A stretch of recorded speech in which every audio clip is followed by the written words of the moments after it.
আরুত পড়াশোনা তারকদা এই চ্যানেলে আমি সবাইকে স্বাগত জানাই। আজকে আমি ক্লাস 11-এর জিওগ্রাফির একটা টপিক নিয়ে আলোচনা করব, যে ভূ অভ্যন্তরীণ শক্তি। এই ভূ অভ্যন্তরীণ শক্তি যে সমস্ত ভাই বোনেরা ক্লাস 11-এ পড়ো, আশা করি তাদের প্রয়োজন হয়ে আসবে এবং তারা নোট তৈরির জন্য এর থেকে কিছু সাজেশন নিয়ে সেই নোটটাকে সম্পূর্ণভাবে তৈরি করতে সফল হবে। তো আসা যাক এই আলোচনায়। তো ভূ অভ্যন্তরীণ শক্তি, এই ভূ অভ্যন্তরীণ শক্তিকে প্রধানত দুটো ভাগে ভাগ করতে পারি। একটা হচ্ছে ভূগাঠনিক শক্তি, যেটাকে বলা হচ্ছে এন্ডোজেনেটিক ফোর্স, আরেকটা হচ্ছে এক্সোজেনেটিক ফোর্স। একটা হচ্ছে এন্ডোজেনেটিক ফোর্স, আরেকটা হচ্ছে এক্সোজেনেটিক ফোর্স, যেটাকে বলা হচ্ছে একটা ভূগাঠনিক শক্তি, হ্যাঁ, আরেকটা হচ্ছে যে বিবর্তন শক্তি। তো ভাগটা ছকের সাহায্যে দেখানো যাক।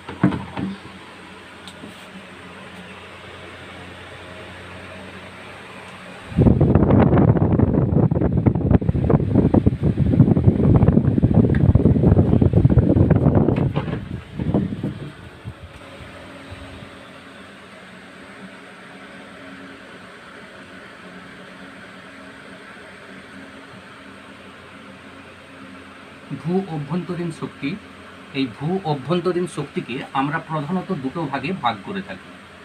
কি কি সেই ভাগ? এক নম্বর ভাগ সেটা হচ্ছে যে এন্ডোজেনেটিক ফোর্স, যেটাকে বলা হচ্ছে ভূগাঠনিক শক্তি।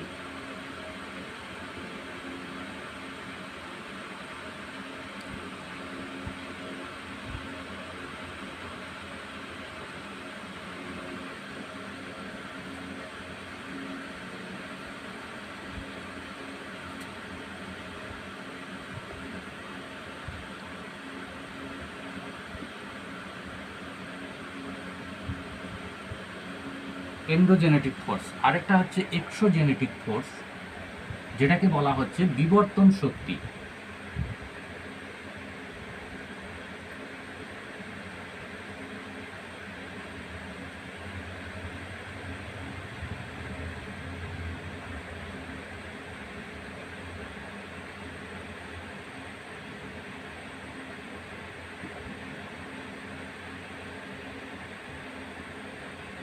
বিবর্তন শক্তি। তো এই ভূগাঠনিক শক্তিকে আবার দুটো ভাগে ভাগ করা যায়। কি কি?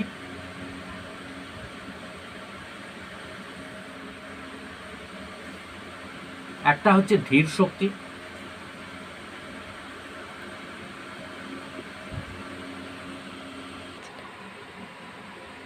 হ্যাঁ, যেটাকে বলা হচ্ছে স্লো মুভমেন্ট।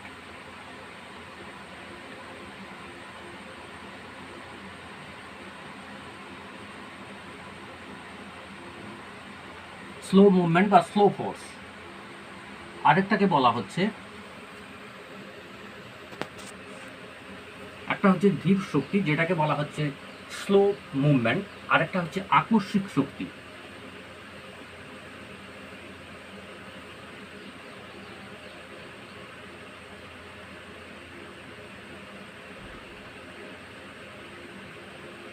যেটাকে বলবো যে সাডেন মুভমেন্ট।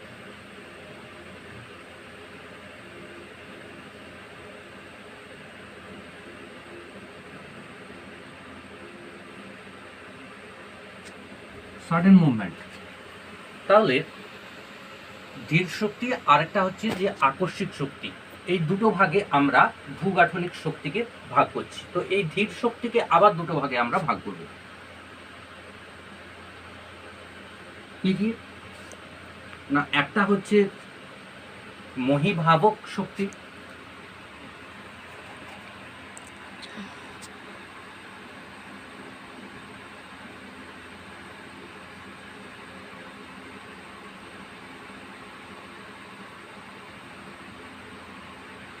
যেটাকে বলা হচ্ছে কি না এপিওজেনেটিক ফোর্স।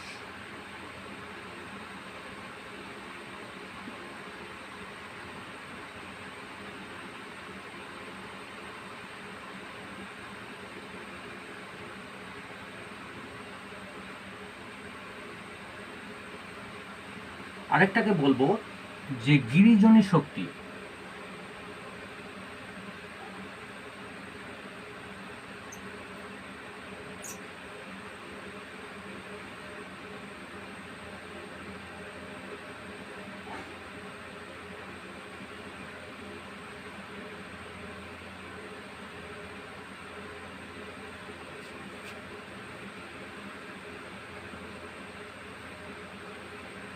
যেটাকে বলা হচ্ছে অরোজেনেটিভ ফোর্স।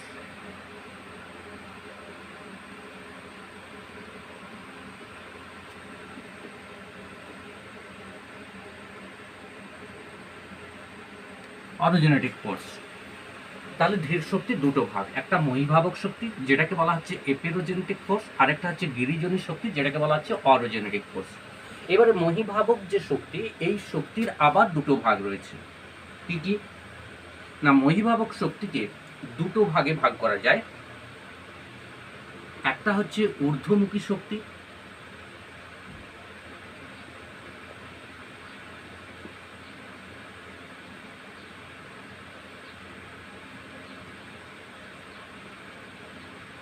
যেটাকে বলবো আপওয়ার্ড ফোর্স,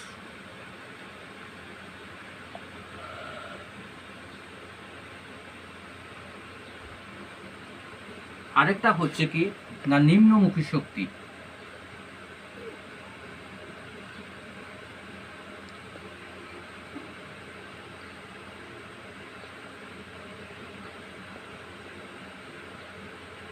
যেটাকে বলা হচ্ছে ডাউনওয়ার্ড ফোর্স।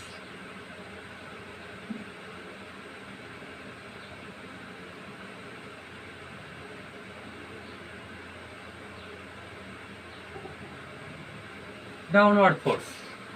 তাহলে মহীভাবক শক্তির দুটো ভাগ, একটা ঊর্ধ্বমুখী শক্তি আপওয়ার্ড ফোর্স, আর একটা হচ্ছে নিম্নমুখী শক্তি। নিম্নমুখী শক্তি যেটাকে বলা হচ্ছে যে ডাউনওয়ার্ড ফোর্স। তো গিরিজনী যে শক্তি, সেই গিরিজনী শক্তির হচ্ছে আবার দুটো ভাগ রয়েছে। কি কি না, গিরিজনী শক্তিকে দুটো ভাগে ভাগ করা যায়। একটা হচ্ছে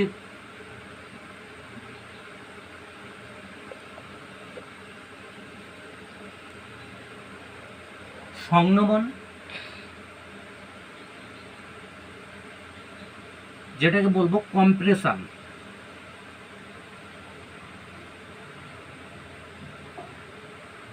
আরেকটা হচ্ছে টান,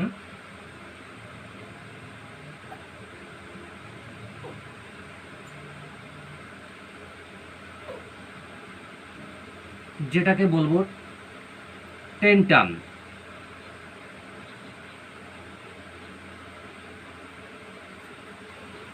তাহলে মহীভাবক শক্তির দুটো ভাগ, আবার গিরিজনী শক্তির দুটো ভাগ, একটা সংনমন যেটাকে বলছে কম্প্রেশন, আর একটা হচ্ছে টান। এইবারে এই যে বিবর্তন শক্তি, এতখানি ভূ অভ্যন্তরীণ শক্তির আমরা যে ভূগাঠনিক শক্তি যেটাকে বলা হচ্ছে যে এন্ডোজেনেটিক ফোর্স, তার প্রত্যেকটা ভাগ করলাম। বিবর্তন শক্তি যেটাকে বলবো যে এক্সোজেনেটিক ফোর্স, এই এক্সোজেনেটিক ফোর্সের হচ্ছে কি না ভাগ রয়েছে। সেই ভাগটা হচ্ছে কি না এক্সোজেনেটিক যে ফোর্স, সেই এক্সোজেনেটিক ফোর্সের ভাগ। কি না বিবর্তন শক্তি, এই বিবর্তন যে শক্তি, এর বিভিন্ন ধরনের ভাগ রয়েছে। তো এখানে যেটা আমরা বিবর্তন শক্তি যেটাকে আমরা বলছি যে এক্সোজেনেটিক ফোর্স, তার হচ্ছে যে সমস্ত ভাগগুলো রয়েছে সেগুলো আমাদেরকে আলোচনা করতে হবে। এবং এতক্ষণে যেটা ভূগাঠনিক শক্তি যেটাকে বলছি আমরা এন্ডোজেনেটিক ফোর্স, তার হচ্ছে একটা রয়েছে ধীর শক্তি, আরেকটা হচ্ছে আকস্মিক শক্তি। এই আকস্মিক যে শক্তি, এই শক্তির যে ভাগটা, এই ভাগটা কিন্তু রয়েছে। এই আকস্মিক শক্তির ভাগ, আকস্মিক শক্তিকে এখানে জায়গার জন্য আমি এখানে লিখছি যে আকস্মিক শক্তি।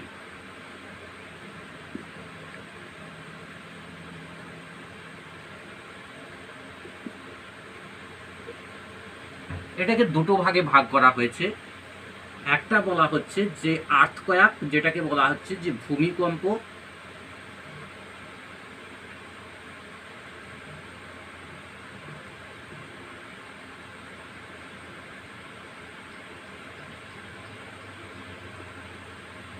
আরেকটা হচ্ছে কি না ভলকেনিক এরপশন, যেটাকে বলছে অগ্নুৎপাত।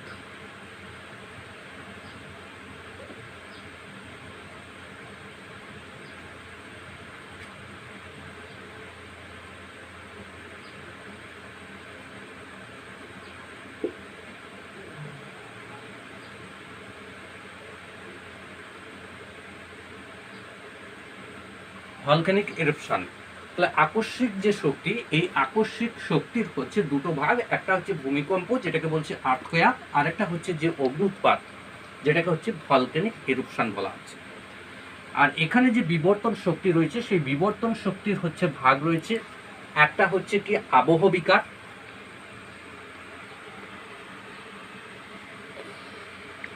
আবহবিকার। 2 নাম্বার যেটা, সেটা হচ্ছে নদীর কাজ। 3 নাম্বার যেটা, সেটা হচ্ছে হিমবাহের কাজ।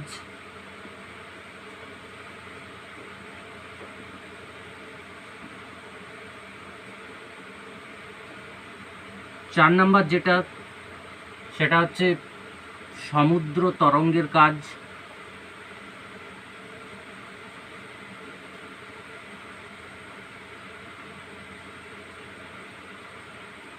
5 নাম্বার যেটা, সেটা বলা হচ্ছে ভৌম জলের কাজ।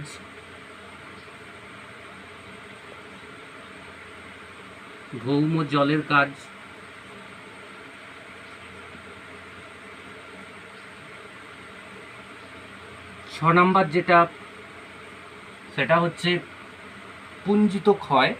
6 নাম্বার যেটা, সেটাকে বলছি যে পুঞ্জিত ক্ষয়।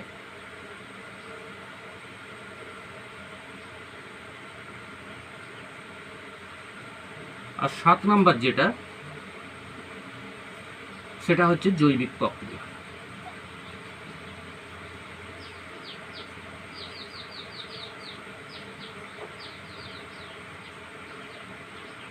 এই ভাগ বিবর্তন শক্তি বা এক্সোজেনেটিক ফোর্সের ভাগ, একটা হচ্ছে আবহবিকার, 2 নাম্বার হচ্ছে নদীর কাজ, 3 নাম্বার হচ্ছে যে হিমবাহের কাজ, 4 নাম্বার সমুদ্র তরঙ্গের কাজ, 5 নাম্বার ভৌমজলের কাজ, 6 নাম্বার পুঞ্জিত ক্ষয়, 7 নাম্বার হচ্ছে জৈবিক প্রক্রিয়া।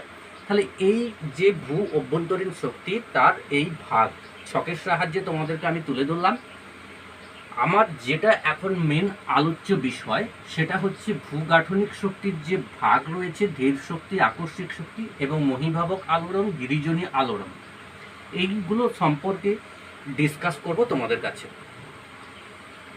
তো এখন আমরা ভূগাঠনিক শক্তি, এই যে ভূগাঠনিক শক্তি, আমাদের যে ভূগাঠনিক যে শক্তি, এই ভূগাঠনিক শক্তি হচ্ছে কি না, পৃথিবীর যে অভ্যন্তর ভাগ, সেই পৃথিবীর অভ্যন্তর ভাগে কি হচ্ছে, প্রতিনিয়ত ভূ অভ্যন্তরীণ শক্তির যে প্রভাব, সেই ভূ অভ্যন্তরীণ শক্তির প্রভাবে হচ্ছে বিভিন্ন ধরনের কার্যকারিতা, ক্রিয়া প্রক্রিয়া চলছে, বিভিন্ন ধরনের কার্যকারিতা বা ক্রিয়া প্রক্রিয়া চলছে। তো এই কার্যকারিতা বা ভূগাঠনিক শক্তি, যেটাকে বলছে যে এন্ডোজেনেটিক ফোর্স, এই ভূগাঠনিক শক্তি দুটো ভাগ, ধীর শক্তি আর একটা হচ্ছে আকস্মিক শক্তি। ভূগাঠনিক শক্তির দুটো ভাগ, ধীর শক্তি, আকস্মিক। ধীর শক্তি হচ্ছে স্লো মুভমেন্ট। পৃথিবীর ভূ অভ্যন্তর ভাগে অনবরত বিভিন্ন ধরনের ভূ অভ্যন্তরীণ যে শক্তি, তার কার্যকলাপ চলছে। এই কার্যকলাপ অত্যন্ত ধীর গতিতেও হয়ে থাকে, আবার দ্রুত গতিতেও হয়ে থাকে। তো কিছু কিছু ক্ষেত্রে যেগুলো ধীর গতিতে হয়, তার মাধ্যমে যে সমস্ত হচ্ছে কার্যকলাপ হয়, সেগুলোকে বলবো আমরা ধীর শক্তি। অর্থাৎ খুব আস্তে আস্তে করে এই শক্তি কাজ করে এবং সেটা হচ্ছে দীর্ঘদিন ধরে সেই সময়টা লাগে। কিন্তু তার ফলে যে ভূমিরূপগুলা গড়ে ওঠে, সেই ভূমিরূপগুলার কিন্তু হচ্ছে কি না, একটা হচ্ছে বিশাল আকৃতির ভূমিরূপ তৈরি করে। তো এই ধীর শক্তি, যেটাকে বলা হচ্ছে যে স্লো মুভমেন্ট বা স্লো ফোর্স, সেই স্লো ফোর্সের দুটো ভাগ, একটা হচ্ছে যে মহীভাবক শক্তি, আরেকটা হচ্ছে গিরিজনী শক্তি। মহীভাবক শক্তি যেটাকে বলা হচ্ছে যে এপিরোজেনিক, যেটাকে বলছে যে এপিরোজেনেটিক ফোর্স, আরেকটা হচ্ছে গিরিজনী শক্তি, যেটা হচ্ছে অরোজেনেটিক ফোর্স। তো এই এপিরোজেনেটিক ফোর্স সম্পর্কে এখন আলোচনা করব। মহিভাবক শক্তি বা মহিভাবক আলোড়ন, যেটাকে বলছে যে ইপিরোজেনেটিক মুভমেন্ট। তো বলছে এই মহিভাবক শক্তি একটা হচ্ছে কোন শব্দ থেকে উৎপত্তি। বলছে যে এই যে ইপিরোজেনেটিক্স ফোর্স, ইপিরোজেনেটিক্স কথাটা হচ্ছে কিনা একটা গ্রিক শব্দ। এই ইপিরোজেনেটিক্স কথাটা হচ্ছে কিভাবে হচ্ছে উৎপত্তি ঘটেছে। একটা হচ্ছে ইপিওরস, ইপিইআইআরওএস, ইপিরস কথার অর্থ হচ্ছে কি না মহাদেশ, আর জেনেটিক্স কথার অর্থ হচ্ছে উৎপত্তি, অর্থাৎ মহাদেশের উৎপত্তি।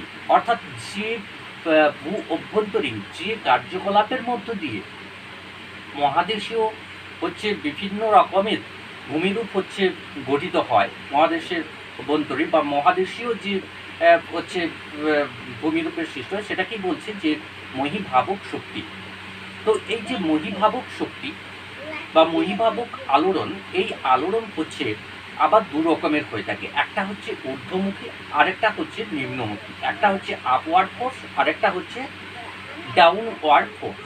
একটা হচ্ছে যে কি না আপওয়ার্ড ফোর্স। এই আপওয়ার্ড ফোর্সে কি হয় না, আপওয়ার্ড ফোর্সে কি হয় না ভূমিভাগ ওপরের দিকে উঠে যায়, আর ডাউনওয়ার্ড ফোর্সে কি হয় ভূমিভাগ নিচের দিকে নেমে যায়। অর্থাৎ উপরের দিকে উঠে গিয়ে কি করছে না বিভিন্ন ধরনের ভূমিরূপ তৈরি করছে মহাদেশের উপরিভাবে উঠে গিয়ে, আরেকটা হচ্ছে কি না নেমে গিয়ে ভূমিরূপ গঠিত হচ্ছে। তো এই মহিভাবক শক্তি যেটা, একটা হচ্ছে ঊর্ধ্বমুখী, আরেকটা হচ্ছে অধোমুখী, যেটাকে বলছে আপওয়ার্ড ফোর্স, আরেকটা হচ্ছে ডাউনওয়ার্ড ফোর্স। তো এই আপওয়ার্ড যে ফোর্স, এখানে বলছে যে ভূ অভ্যন্তরীণ ভাগে যে যে কার্যকলাপ চলছে, সেই কার্যকলাপের মধ্য দিয়ে কি হচ্ছে না অনবরত হচ্ছে কি না বিভিন্ন হচ্ছে যে সমস্ত ভিতরে পাত রয়েছে, আমাদের পাত সংস্থান মতবাদ যদি আমরা জানি, তাহলে আমরা বিভিন্ন ধরনের পাত, সেই পাতগুলো হচ্ছে ক্রমশ পরস্পরের দিকে কখনো এগিয়ে আসছে, আবার কখনো পরস্পরের বিপরীত দিকে সরে যাচ্ছে। তো এই এগিয়ে যাওয়া এবং পরস্পরের বিপরীতে সরে যাওয়া, এর মাধ্যমে কি হয় যখন হচ্ছে সংঘর্ষ লাগে বা কোনো কিছুর হচ্ছে আঘাত ঘটে, তখন হচ্ছে কি না একটা ভূমিরূপের পরিবর্তন লক্ষ্য করা যায়। তো এই যে মহিভাবক আলোড়ন, এই মহিভাবক আলোড়নের ফলে কি ভূমিরূপের সৃষ্টি হয় ভূপৃষ্ঠে না, কোনো কোনো অংশে হচ্ছে স্তূপ পর্বতের সৃষ্টি হতে দেখা যায়, আবার কোথাও কোথাও গ্রস্ত উপত্যকার সৃষ্টি হয়। স্তূপ পর্বত যেটাকে বলা হচ্ছে হোস্ট, এই হোস্টের সৃষ্টি হয়। অর্থাৎ একটা ভূমি, এই ভূমি কি হয় আলোড়নের ফলে ভূ অভ্যন্তরীণ শক্তির প্রভাবে কি হয় না তারা ক্রমশ হচ্ছে কি না আঘাতের ফলে কি হচ্ছে একটা অংশ, যেটাকে আমরা বলেছিলাম যে আপওয়ার্ড ফোর্স, এই আপওয়ার্ড মুভমেন্টের ফলে কি হয় একটা অংশ উপরের দিকে উঠে যায়, যেটাকে আমরা বলছি যে হোস্ট বা স্তূপ পর্বত। আরেকটা হচ্ছে নিচের দিকে নেমে যায়, যেটাকে আমরা বলছি কি না গ্রস্ত উপত্যকা। এইভাবে বিভিন্ন ধরনের হচ্ছে ভূমিরূপের সৃষ্টি হয়ে থাকে, যেটা হচ্ছে কি না একটা ছবির মাধ্যমে দেখানোর চেষ্টা করছি। এখানে ছবি যে হচ্ছে স্তূপ পর্বতের যে ছবি, যেটা হচ্ছে কি না মহিভাবক আলোড়নের যে ঊর্ধ্বমুখী যে ক্রিয়া, সেই ঊর্ধ্বমুখী ক্রিয়ার ফলে হচ্ছে কি না কোনো অংশ উপরের দিকে উঠে গিয়ে কি তৈরি করে স্তূপ পর্বতে তৈরি করে। তো এটা জাস্ট একটা ভূমি।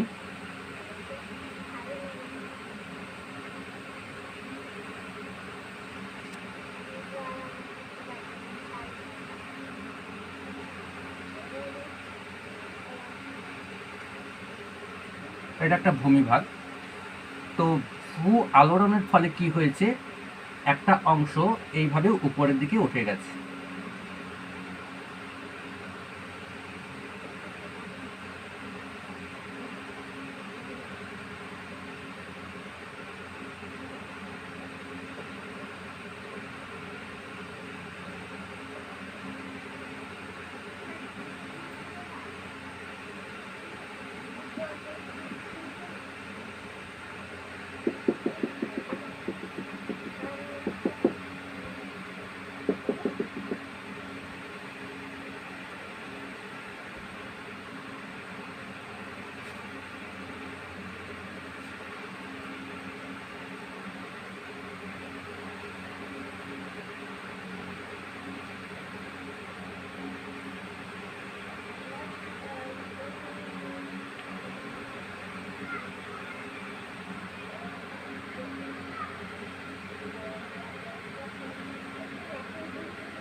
তো এই যে অংশটা, এটাকে এই যে সাদা অংশটা, এই সাদা অংশটা কি হয়েছে না এখানে আসবে সাপোজ, আর এই অংশটা তার মানে এর উপরে যাবে, অর্থাৎ এই অংশটা এখানে চলে যাবে, এটা সাদা অংশ, আর এই অংশটা হচ্ছে তার উপরে আসবে। তো এই যে ব্যাপারটা, অর্থাৎ এই যে অংশটা, এই অংশটা মুছে দিলাম। তো এই যে ব্যাপারটা, এটা হচ্ছে কি না আরও যদি উপরের দিকে উঠে যায় তো সেটা উঁচু হয়ে যাবে। তো এই যে ব্যাপারটা, এই অংশে কি হচ্ছে না চ্যুতি হচ্ছে, এই অংশে আর এই অংশে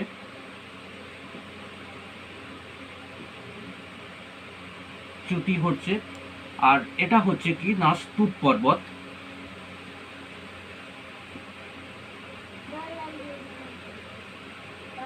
গঠন করছে। এরই এই যে অংশটা, এই অংশটাই যখন নিচের দিকে নেমে যাবে, যখন এই অংশটাই নিচের দিকে নেমে যাবে অর্থাৎ এই রকম হয়ে যাবে, তখনই হচ্ছে কি না গ্রস্ত উপত্যকা, অর্থাৎ হচ্ছে কি না নিম্নমুখী ক্রিয়া তখন সৃষ্টি হবে। এই অংশটাই যখন নিচের দিকে নেমে যায় তখনই কি হয় না গ্রস্ত উপত্যকার হচ্ছে সৃষ্টি হয়। এই অংশটাই যখন নিচের দিকে নেমে যাবে তখন কি হবে না গ্রস্ত উপত্যকার সৃষ্টি হবে।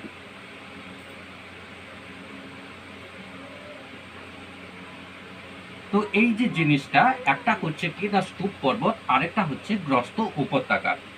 এটাকে আলাদাভাবে যদি দেখানো যায় তাহলে কিরকম হবে ছবিটা, এই অংশ,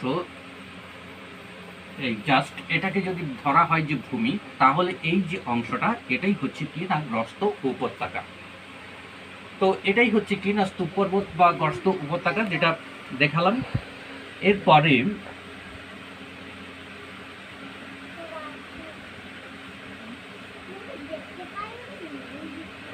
তাহলে মহীভাবক যে আলোড়ন, সেই মহীভাবক আলোড়নের যে ঊর্ধ্বমুখী আর নিম্নমুখী ক্রিয়া, যেটা একটা হচ্ছে যে আপওয়ার্ড ফোর্স বা আপওয়ার্ড মুভমেন্ট, আর একটা হচ্ছে ডাউনওয়ার্ড ফোর্স। তো এইবার যেটা আলোচনা করব সেটা হচ্ছে গিরিজনী আলোড়ন। গিরিজনী আলোড়ন যেটাকে বলা হচ্ছে যে অরোজেনেটিক ফোর্স, অরোজেনেটিক ফোর্স।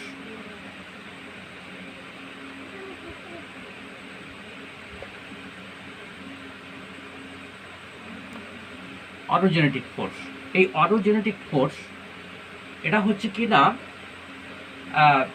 একটা হচ্ছে অরস, যেটা হচ্ছে কি না পর্বত, অরস কথার অর্থ হচ্ছে পর্বত। আরেকটা হচ্ছে জেনেটিক্স,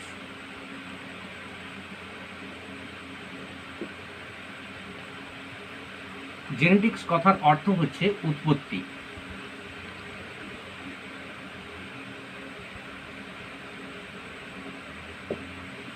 অর্থাৎ পর্বতের যে মানে উৎপত্তি সেটাকেই হচ্ছে বলা হচ্ছে যে এই অরোজেনেটিক ফোর্স। হ্যাঁ, একটা হচ্ছে অরস, অরস কথার অর্থ হচ্ছে পর্বত, আরেকটা হচ্ছে যে জেনেটিক্স, এই জেনেটিক্স কথার অর্থ হচ্ছে উৎপত্তি। এই দুটো মিলে কি হচ্ছে না অরোজেনেটিক ফোর্স, যেটাকে বলা হচ্ছে যে গিরিজনী আলোড়ন। তো এই গিরিজনী আলোড়ন প্রধানত, এই যে গিরিজনী আলোড়ন, এই গিরিজনী আলোড়ন হচ্ছে ভূপৃষ্ঠে কিভাবে কাজ করে না ভূ অভ্যন্তরভাগে এই গিরিজনী আলোড়ন হচ্ছে প্রধানত হচ্ছে একটা সংনমন, যেটা হচ্ছে সংনমন সংকোচনের হচ্ছে সৃষ্টি করে, সংনমন ফলে সংকোচন ঘটায়। আরেকটা হচ্ছে কি না টান, এই দুটোর হচ্ছে সৃষ্টি করে, সংনমনের ফলে সংকোচন, আরেকটা হচ্ছে টান। এই দুটো হচ্ছে তার হচ্ছে ভাগ রয়েছে গিরিজনী আলোড়ন। তো এর ফলে কি ভূমিরূপ গঠিত হয়, সাধারণত এর ফলে কি হয় ভঙ্গিল পর্বতের সৃষ্টি হয়, ভাঁজ বা ভঙ্গিল পর্বতের সৃষ্টি হয়, চ্যুতির সৃষ্টি হয়। হ্যাঁ, তো বিভিন্ন ধরনের হচ্ছে এই ধরনের হচ্ছে না পর্বত, যেমন হিমালয়, আল্পস, রকি, এই ধরনের যে সমস্ত পর্বতগুলো এই গিরিজনী আলোড়নের ফলেই, অরোজেনেটিক ফোর্সের ফলেই কিন্তু হচ্ছে উৎপত্তি হয়েছে। তো কীরকম যে আমরা জানি যে যে অ্যাঙ্গার ল্যান্ড আর একটা হচ্ছে গন্ডোয়ানা ল্যান্ড, দুটো হচ্ছে ল্যান্ড, আর মাঝখানে কি না টেথিস সাগর। ছবিটা এইরকম,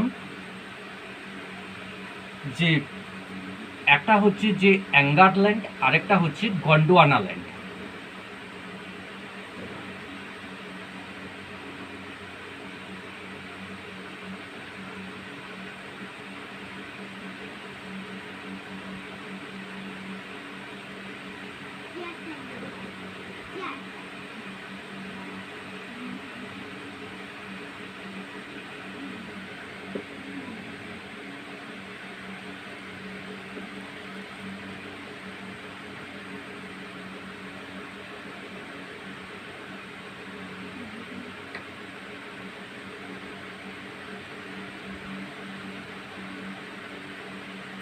এটা হচ্ছে যে আঙ্গার ল্যান্ড, এই পাশটা হচ্ছে যে গন্ডোয়ানা ল্যান্ড।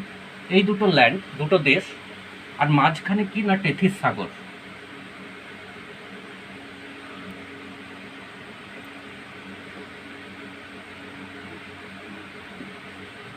তো এখানটা হচ্ছে কি না, এখানটায় হচ্ছে পলি সঞ্চয় হচ্ছে,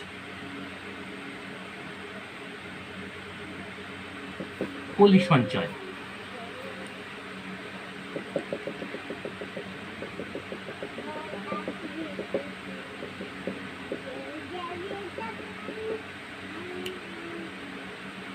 তো এইরকম জিনিসটা এর পরের ধাপে, এর পরে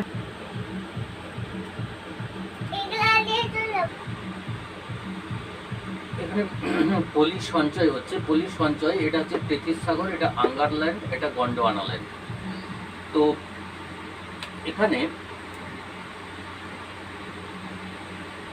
অরোজেনিক বা অরোজেনেটিক্সও হয়, এখানটা লেখা আছে অরোজেনেসিস। এর যে উৎপত্তিটা, এটা জেনেসিস,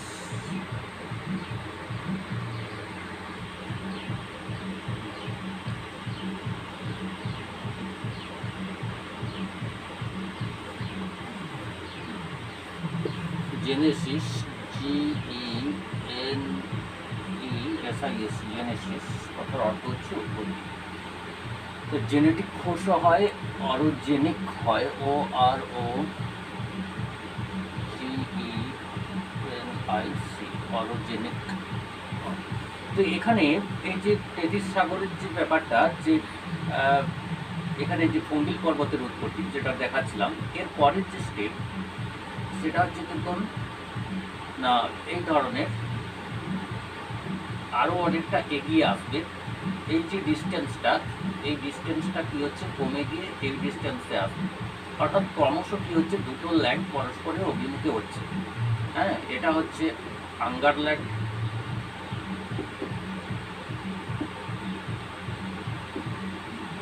এটা হচ্ছে গন্ডোয়ানা ল্যান্ড,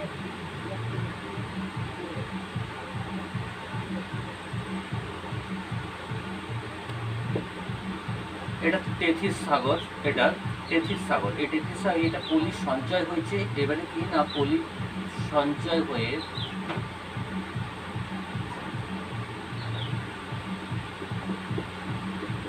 এই যে অংশটা আরো পলি সঞ্চয় কি হয়েছে, সঞ্চয় হয়ে পাললিক শিলা গঠন করছে, পাললিক শিলা, পাললিক শিলা গঠন করছে, পাললিক শিলা গঠন করছে।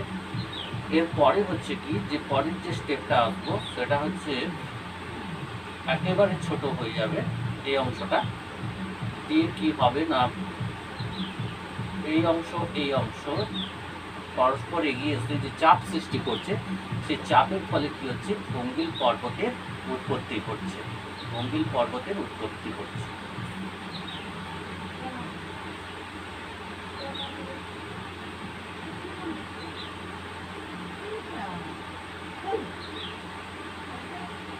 ভঙ্গিল পর্বতের সৃষ্টি হয়েছে, এটা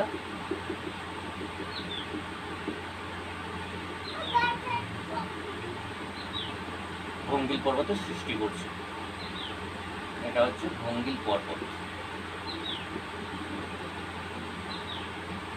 তো এটাই হচ্ছে কি না, যে অরোজেনিক যে মহীভাবে গিরিজনী আলোড়ন, সেই গিরিজনী আলোড়নের যে প্রক্রিয়ার মাধ্যমে যে ভঙ্গিল পর্বতের সৃষ্টি হয়, সেটা তো এই যে মহিভাবক আলোড়ন, গিরিজনী আলোড়ন আলোচনা হলো। এরপরে যেটা বলছে যে এই যে গিরিজনী আলোড়ন, এটা হচ্ছে একটা সংনমন, আরেকটা হচ্ছে কি না টান। সংনমনের ফলে সংকোচন আর প্রসারণের ফলে টান বা বিচ্যুত হওয়া হয়ে থাকে। একটা হচ্ছে কখনো কখনো হচ্ছে কি হয় না পরস্পরের দিকে আসে অভিসারীভাবে দুটো হচ্ছে ল্যান্ড, হ্যাঁ, সেটা মহাসাগরীয় হতে পারে, হচ্ছে প্লেট টেকটনিক মতবাদ অনুযায়ী যে সমস্ত পাত সেটা মহাসাগরীয় পাতও থাকে, আবার মহাদেশীয় পাত থাকে। এইভাবে তারা কখনো কখনো পরস্পর এগিয়ে আসে, কখনো কখনো কী হয় পরস্পর প্রতিসারী হয়, অর্থাৎ বিপরীতমুখী সরে যায়। তো এরপরে যেটা আসবো সেটা হচ্ছে কি না অগ্নুৎপাত, যেটাকে বলছি যে সাডেন হচ্ছে force, SUDDENFORCE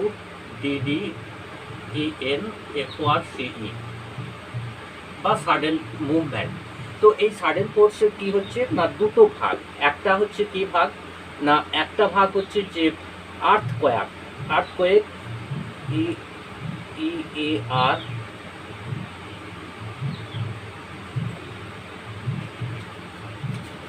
TH, earthquake QUAK, এটা হচ্ছে আর্থকোয়েক। আরেকটা হচ্ছে কি না বলছে ভলকেনিক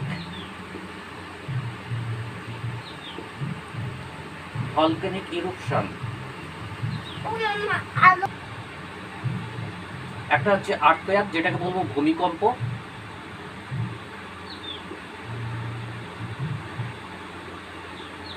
আরেকটা হচ্ছে কি না ভলকেনিক ইরুপশন, যেটাকে বলবো অগ্নুৎপাত।